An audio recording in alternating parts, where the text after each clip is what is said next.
तो एक कमेंट आया है जी इनका स्पार्क फैक्ट्स का। Brother if you save $1000 in Australia according to PPP purchase power parity you not convert 1055 रुपये ऑफ इंडिया। फिर तो मौजा लग जाएंगियाँ। और वैसे भी इन्होंने एक कमेंट किया था और कमेंट ये वाला भी डिलीट कर दिया इन्होंने, पता नहीं क्यों डिलीट किया और कौन है। इन्होंने ये भी कमेंट किया था कि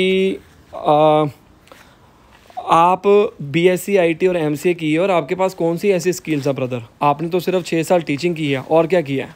तो मैं इनका रिप्लाई करने वाला हूँ, किसी के अगेंस्ट नहीं हूँ, फिर भी आपको मेरे बारे में थोड़ा बहुत पता होना चाहिए। तो शायद आप वीडियो ये देखते हो जिन्होंने कमेंट किया है, कमेंट करके प्लीज़ डिलीट मत किया करो ताकि हमें उसका जवाब देने में परेशानी ना हो। बहुत सारे ऐसे क्वेश्चंस होते हैं कि हमारे माइंड के अंदर आते हैं कि यार ये क्या पॉसिबिलिटी हो सकती है कि नहीं हो सकती है। आपने देखा होगा एक क्वेश्चन किसी ने पूछा है और इनके बहुत सारे क्वेश्चंस हैं। मतलब ये पूछ रहे हैं कि यार $1000 अगर आप सेव कर रहे हो ऑस्ट्रेलिया में तो आप इंडिया का तो 55,000 हो जाएगा आज की डेट में, तो क्या ये पॉसिबल है कि नहीं है। और इन्होंने एक और कमेंट किया था, मतलब वो इन्होंने शायद डिलीट कर दिया, शायद आप मेरी वो वीडियो देख रहे हो जिन्होंने कमेंट किया था कि इन्होंने पूछा था, कमेंट का मैं स्नैपशॉट लेना भूल गया, 1 ही मिनट के अंदर अंदर इन्होंने किया और उसके बाद इन्होंने डिलीट कर दिया। और कमेंट क्या किया था मैं आप बता देता हूँ। इन्होंने पूछा था कि आपकी BSc IT और MCA है, मुझे लगता है ये काफ़ी देर से मुझे जानते हैं या कुछ है, मतलब काफ़ी देर से फॉलो कर रहे हैं या मुझे पर्सनली जानते हैं। तो मैं उनको थोड़ा सा बता देता हूँ अबाउट मी कि यहाँ पर क्या सिस्टम है। इसका आंसर मैं दूंगा स्पेशल। मैंने उनको कहा था कमेंट करके कि भाई आपको इसका जवाब जल्दी आएगा। कोई खुंदक से नहीं बना रहा हूँ, मतलब पता होना चाहिए यार बंदे के बारे में। पहली बात तो ये बिल्कुल सही, BSc IT मेरी मास्टर मैंने की हुई MCA और ग्रेजुएशन मैंने की हुई है BSc IT।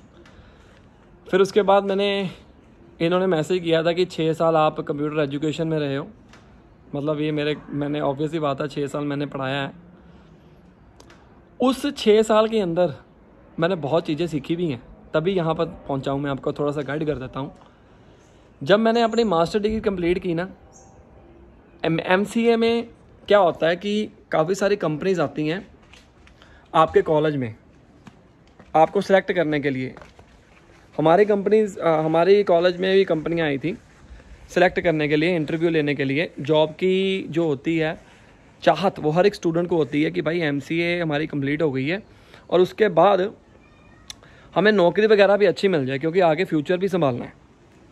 तो बात कुछ ऐसी हुई कि MCA के अंदर बहुत सारी कंपनीज आई, मतलब लोकल कंपनीज भी आई। मैंने इंटरव्यू कईयों के अंदर दिया, कईयों के अंदर टेस्ट हुआ, रिटन टेस्ट हुआ, मेरा क्वालिफाई नहीं हुआ क्योंकि मैं सीरियस नहीं था किसी भी कंपनी को लेकर। वो कंपनी लोकल थी। मैं ये नहीं कह रहा हूँ कि लोकल कंपनी अच्छी नहीं होती है, पैकेज बहुत कम था, ठीक है ना। जलंधर से मैं बिलोंग करता हूँ, जलंधर की ही कंपनियाँ थी, 10,000 रुपया महीना वगैरह ऐसे दे रहे थे उस टाइम के ऊपर। बहुत पुरानी बात है, आज से 8-10 साल पहले। 2012 में मैंने मास्टर डिग्री पास की है और एक कंपनी आई HCL जो कि चंडीगढ़ थी। मैंने कहा कि भाई HCL का नाम चलता है, बाकी हो ना हो जो पीछे निकल गया उसको छोड़ दो। और इस कंपनी को करने के लिए ना इंटरव्यू क्वालिफाई करना तो पढ़ना पड़ेगा। मैंने पढ़ाई करनी शुरू कर दी। 1 हफ़्ता पहले हमें पता लग गया था कि कंपनी आने वाली है, इंटरव्यू तैयार कर लो। कुछ बच्चे सेलेक्ट होंगे, सिर्फ 2 बच्चे सेलेक्ट होंगे। हमारे पूरे कैंपस में अप्रॉक्सीमेटली 150 बच्चा था, 150 या 200 मुझे याद नहीं है, 150-200 बच्चा था। 50-60 तो हमारी क्लास में थे और बाकी अलग अलग कैंपस के अलग अलग होते हैं। आप 150 लगा के चलो, एग्जैक्ट मुझे याद नहीं है। सबसे पहले रिटन एग्जामिनेशन हुआ। रिटन एग्जामिनेशन में 20 क्वेश्चन थे। रिटन एग्जामिनेशन में से उन्होंने अप्रॉक्सीमेटली 40 से 50 बच्चे करवाने थे, सिलेक्ट करने थे, ठीक है। 40 से 50 बच्चे सेलेक्ट करने के बाद रिटन एग्जामिनेशन जब हुआ, मैंने भी दिया, तो उसके अंदर वो नंबर बोलने शुरू कर देते हैं ना कि ये बच्चे सेलेक्ट होते हैं। पहले वो नंबर बोला सबसे एंड वाला, फिर जब निकले फिर कहता कि 10 बच्चे और पढ़े हैं।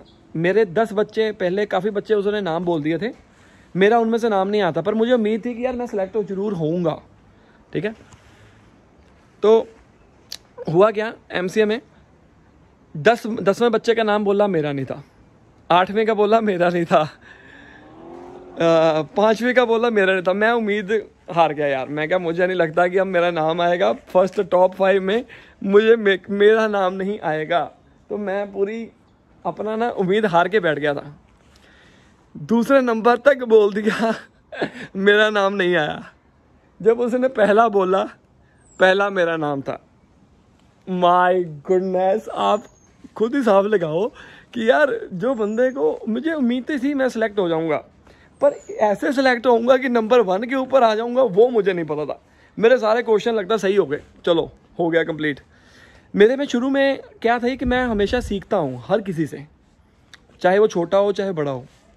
तो मेरा मेन मोटिव था कि मैं हमेशा लर्न करूँ। अभी भी अगर आप छोटे हैं एज में मेरे से या बड़े हैं, मुझे उससे कोई लेना देना नहीं है। अगर मुझे कोई स्किल्स चाहिए मैं उसको अपना गुरु जरूर बनाऊंगा, ठीक है ना। हम हर एक का गुरु होता है, चाहे वो छोटा हो चाहे बड़ा हो।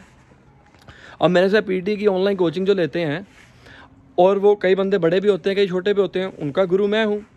और मेरा भी ऐसे गुरु है, क्या पता मैं अपने किसी छोटे को गुरु बना के बैठा हूँ, ठीक है। फिर उसके बाद मेरी सिलेक्शन होगी MCA में, मैं चंडीगढ़ गया। आगे टेक्निकल इंटरव्यू आया। जब आपको पता है कि जो बंदा पास होता है नंबर 1 के ऊपर, उसको ज़्यादा खींचते हैं। SCL कंपनी में गया, कंपनी के अंदर इंटरव्यू हुआ। सबसे ज़्यादा इंटरव्यू जो टाइम था मेरे ऊपर लगाया गया, 15-20 मिनट मेरे ऊपर, क्योंकि उनको पता लग गया कि यार ये बंदा फर्स्ट पे आया है, इसका इंटरव्यू लो अच्छे से। फिर उसके बाद ग्रुप डिस्कशन होनी थी। कुछ बच्चे सेलेक्ट किए, 50 में से कुछ 10 बच्चे सेलेक्ट किए हैं, मुझे पूरा याद नहीं है एक्चुअली में। तो उनमें से 50 में से 20 बच्चे सेलेक्ट हो गए। 20 में से 2 बच्चे सेलेक्ट करने थे, ठीक है। टेक्निकल इंटरव्यू हुआ, ग्रुप डिस्कशन होनी थी, उन्होंने अंदर बुला लिया। अगला राउंड था ग्रुप डिस्कशन का टेक्निकल के बाद, पर group discussion by chance cancel हो गया। और उन्होंने 2 नाम बोल दिए, फर्स्ट नेम ये, दूसरा नाम ये, जिनमें से एक नाम मेरा था, ठीक है। 2 बंदे सेलेक्ट कर लिए काफ़ी में से, मेरी सिलेक्शन होगी। फिर मैंने वहाँ पर ट्रेनिंग लगती है। ट्रेनिंग लगने के बाद मैंने 6 महीने, मेरा ध्यान था .NET में। अब ध्यान से पूरी स्टोरी सुनना, यहाँ से शुरू होती है। जिन्होंने कमेंट किया उसको मैं थोड़ा सा बता दूँ और बाकी लोगों को भी बता देता हूँ। यहाँ से मेरी स्टोरी शुरू होती है कि मैंने क्या पाया है और क्या मेरे में स्किल्स हैं। मैं फिर गया कि मैंने .NET के अंदर ट्रेनिंग ली। .NET उस टाइम के ऊपर बहुत थी, 2012-13 में बहुत ज़्यादा .NET चलती थी। जावा भी थी, अलग थी, पर मुझे .NET अच्छी लगती थी, मेरा इंटरेस्ट वहाँ पर था। .NET सीखने के बाद एक तो ट्रेनिंग होती थी, ऊपर से मेरी सिलेक्शन हुई थी। मेरी जो फीस थी ट्रेनिंग की वो टोटली फ्री हो चुकी हुई थी। और उसके बाद कंपनी में जाकर मुझे मौका मिला सीखने का। और उस कंपनी में यकीन मानो, उस कंपनी में मैंने बहुत सारी चीज़ें सीखी। वो आपके हाथ में होता है, कई लोग सिर्फ कहते ही हैं, कई लोग सीखते भी हैं। उस कंपनी में मैंने HTML5, CS, CSS3, Photoshop, JavaScript, ठीक है, और 2-3 PHP, ठीक है, PHP भी थोड़ी थोड़ी आती है। .NET, कोर .NET उस टाइम के ऊपर मैंने सीखी। .NET डेवलपर के साथ काम किया। बड़े लेवल के ऊपर जो बंदे होते हैं ना, उनके साथ काम करने का मज़ा ही कुछ होता है। मैं कहता हूँ बहुत चीज़ें आप सीख सकते हो। फिर वहाँ पर एक्चुअली क्या था, मैं कभी बाहर रहा नहीं। अपनी फैमिली को छोड़ के खाना पीना भी नहीं आता था बनाना। खाना पीना आता था लेकिन बनाना नहीं आता था। वहाँ पर मुझे ना फूड पॉइजनिंग हो गई।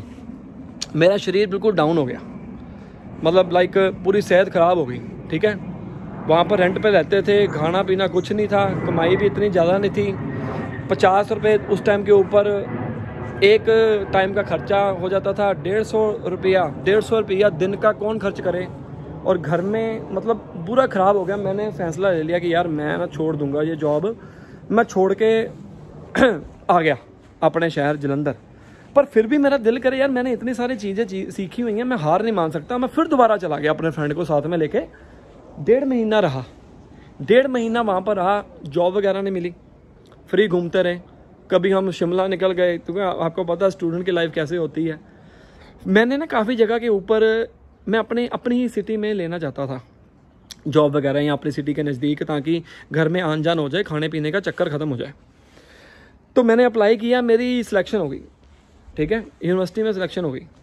उस टाइम के ऊपर मेरी जो सैलरी थी ना वो 25,000 थी, 25,000। बाकी कॉलेजेस में 10,000, 8,000, 12,000 थे। उस टाइम के ऊपर 2012-13 की बात बता रहा हूँ। 25,000 मेरी सैलरी हो गई। मैंने कहा यार भाई बन गई बात हमारी, हमारे सिटी में मुझे मिल गई। मैंने 2012 से लेकर ना 2018-19 तक 6 साल मैंने टीचिंग की। और उस 6 साल में मैंने क्या किया है वो मैं आपको बताता हूँ। आप जिन्होंने कमेंट किया उसको बता देता हूँ भाई। इन 6 सालों में मैंने फ़ोटोशॉप पूरी अच्छे से सीख ली, वेब डेवलपमेंट अच्छे से सीख ली, HTML CSS का पेज जो फ्रंट एंड के ऊपर होता है जो सा मर्जी पेज आ जाए वो कर लिया। इसके अलावा डिजिटल मार्केटिंग में मैंने सीख ली। इसके अलावा कॉलेज में बच्चे तो मैं पढ़ाता था, और बाकी जो कॉलेजेस के बच्चे प्रोजेक्ट वाले होते हैं मैंने प्रोजेक्ट बनाना शुरू कर दिया। अब देखो प्रोजेक्ट जो बनाता है बंदा उसको तो कोडिंग आती होगी ना, उसको तो कोडिंग आती होगी। .NET में मैंने इतने बच्चे पढ़ाए, पूरा नाम कमा लिया कि लोगों को दूर दूर तक पता लग गया था कि यार यहाँ पर एक टीचर है। मेरे पास 15 से 20 बच्चे आने शुरू हो गए महीने के प्रोजेक्ट के ऊपर, ठीक है। और मैंने अपनी जो टीचिंग थी ना ग्रेजुएशन से स्टार्ट कर ली थी कि ग्रेजुएशन मतलब मैंने बताया लास्ट वीडियो में, तो ज़रूरी नहीं है कि आपके पास कौन सी स्किल्स हैं, ठीक है ना। स्किल्स बहुत है भाई, आप अपना देखो कि भाई आपके अंदर कौन सी स्किल्स हैं। सिर्फ मेरा अभी तक मैं सीख रहा हूँ, और वही डिजिटल मार्केटिंग के कारण आज PT का चैनल चेक करो, 1,53,000 सब्सक्राइबर हैं, आपकी फुल सपोर्ट है, ठीक है। और इस चैनल के ऊपर भी 1 लाख सब्सक्राइबर होने ही वाले हैं अगर आपकी फुल सपोर्ट रही। और आज की डेट में अब हम बात करते हैं $1,000 कैसे आप बचा लेते हो। मैं इसको छोटा करूँगा थोड़ा सा। एक सिंगल पर्सन $1,000 बड़े आराम से सेव कर सकता है। अगर आप अगर एक हफ्ते में $1,000 कमाते हो, दिन का $200 आप बनाते हो, एग्जाम्पल के तौर के ऊपर, मैं ज़्यादा बात नहीं करूँगा, दिन का $200 बनाते हो एक सिंगल पर्सन, ठीक है। एक हफ्ते का कितना हो गया 1400, टैक्स वगैरह काट कूट के $1,000 बन जाता है अप्रॉक्सीमेटली, ठीक है। 4 हफ्ते हैं, कितने बने $4,000। $4,000 में से क्या आपका, मैं कहता हूँ $3,000 खर्चा भी हो जाए तो भी आप $1,000 सेव बड़े आराम से कर सकते हो ऑस्ट्रेलिया में। तो यहाँ पर अपने हाथ में है। मैंने ज़्यादा एक्सप्लेन नहीं किया, $3,000 बहुत ज़्यादा है एक सिंगल बंदे के लिए, समझ रहे हो, बहुत ज़्यादा मैंने आपको बता दिया। तो $1,000 सेव करना ऑस्ट्रेलिया में कोई बड़ी बात नहीं है। और इंडिया से कन्वर्ट मत करिए, तभी लोग यहाँ पर आते हैं। आप इंडिया में 55,000 सेव नहीं कर सकते, तभी लोग यहाँ का रास्ता चूज़ करते हैं कि भाई हम अपने सपने जो हैं वो पूरे कर पाएँ, तभी लोग यहाँ पर आते हैं। आई थिंक आपको सारे क्वेश्चंस का आंसर मिल गया होगा। बाकी इस चैनल का नाम है रियल एक्सपीरियंस बाय निखिल, और यहाँ पर आपको सिर्फ मिलेगी रियलिटी। Best of luck.